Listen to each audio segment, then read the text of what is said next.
The top 3 games for December always feel like a bit of a tease when everyone knows the top 10 for 2012 is just around the corner. But we've got to fulfill our obligations, and chief amongst these is letting people know what's worth grabbing right now. So let's cut to the chase and showcase AppSpy.com's top 3 iOS games for December 2012. After having about a month's worth of distance to consider Gameloft's latest entry in its modern-day shooter series, 0 Hour remains a solid shooter worth picking up, even if it doesn't match the highs of previous releases. Gameloft have deployed this title with the practiced skill that comes from having released plenty of similar titles, keeping it head and shoulders above most similar titles on the App Store. Words can't accurately describe just how much fun Vice City was when it was first released on consoles and eventually the PC.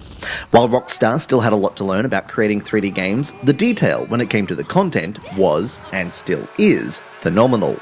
You'll need to get past the control issues that seem to plague the iOS release of this title, but for the most part it's a solid adaptation of a classic sandbox title for the App Store.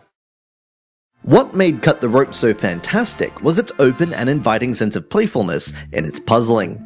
You swiped and tapped, making gizmos and gadgets move in order to save the always cute Nom from hunger.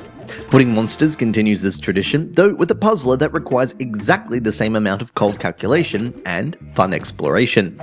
While there's not as much to do as current versions of Cut the Rope, it's a short and moreish puzzler that's sure to only get better with time. While I'd like to think my personal opinion is the only one that anyone would ever need, I'm not beyond admitting I'm wrong or that other games might tickle your fancy more than the 3 I've highlighted. So let's check out some alternatives.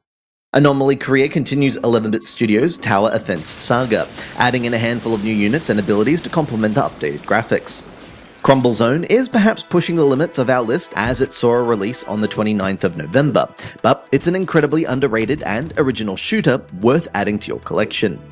Minigore 2 Zombies resurrects or at least refreshes a genre that had become so stale, securing its place back as the king of the twin-stick shooters. Lastly, Into the Dead may not be the most nuanced or complicated zombie-related title, but it is darn near the spookiest we've had to review. If nothing else, grab this title to experience its claustrophobic atmosphere for yourself. Dave and I have some catching up to do as we discuss the finer points of 2012's greatest hits, but that only means we're that much closer to writing and publishing our list, complete with the AppSpy community's top pick for the year. Until then, have a great day. This has been Andrew with AppSpy.com. We review, you decide.